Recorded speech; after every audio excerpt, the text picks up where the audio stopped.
बहुत समय पहले एक छोटे से गांव में एक किसान राजू अपनी पत्नी सुनीता और बेटी पायल के साथ रहता था। राजू मेहनती था, लेकिन उसकी जमीन बंजर थी, जिससे उसकी फसलें ठीक से नहीं उगती थीं। उनके पास जितना भी धन था वह धीरे धीरे खत्म हो रहा था। सुनीता हमेशा कहती, राजू, हमें शहर जाकर काम करना चाहिए। यहाँ हर साल हमारी मेहनत बेकार जाती है। लेकिन राजू का दिल गांव में ही बसता था।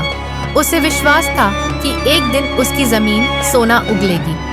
एक बार बारिश न होने के कारण गांव में अकाल पड़ गया। राजू के पास खाने के लिए कुछ भी नहीं बचा। उसने अपनी भैंस बेच दी, लेकिन उससे भी सिर्फ 1 महीने का राशन आया। गांव के कई लोग शहर चले गए। पायल, जो सिर्फ 10 साल की थी, अक्सर पूछती, पिताजी, हमारे खेत क्यों कुछ नहीं उगाते? क्या खेत हमसे नाराज है? राजू के पास इसका जवाब नहीं था। वह सोचने लगा, क्या सच में मुझे गांव छोड़ देना चाहिए? एक रात राजू खेतों में बैठा था, थका हुआ और निराश। उसने आसमान की ओर देखा और प्रार्थना की, भगवान, उसी रात उसने एक सपना देखा। सपने में एक बूढ़ा व्यक्ति उसे कह रहा था, तुम्हारी जमीन बंजर नहीं है, उसे समझो, उससे प्यार करो, जमीन को जीवित करो और वह तुम्हें फल देगी। राजू की आंख खुली तो उसने ठान लिया कि वह अपनी जमीन को बंजर नहीं रहने देगा। अगली सुबह से ही राजू ने अपने खेत में काम करना शुरू कर दिया। उसने शहर से कुछ किताबें खरीदी और पढ़ना शुरू किया। उसने जाना कि उसकी जमीन को अधिक खाद और पानी की जरूरत है। लेकिन पानी कहाँ से आएगा? गांव में तो कुआं भी सूखा पड़ा है।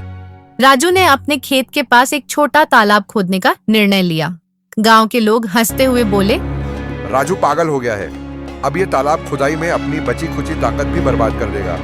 लेकिन राजू परवाह किए बिना जुटा रहा। उसकी पत्नी सुनीता और बेटी पायल भी उसकी मदद करने लगी। कई हफ्तों की मेहनत के बाद तालाब तैयार हो गया। बारिश का पानी उसमें जमा होने लगा। राजू ने छोटे छोटे पौधे लगाना शुरू किया। उसने अपने खेत में कई तरह के बीज बोए। शुरुआत में नतीजे बहुत छोटे थे, लेकिन राजू ने हार नहीं मानी।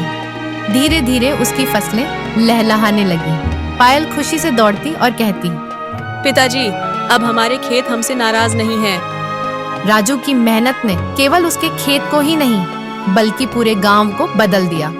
उसने अपने तालाब का पानी दूसरे किसानों को भी इस्तेमाल करने दिया। गांव में हरियाली लौट आई।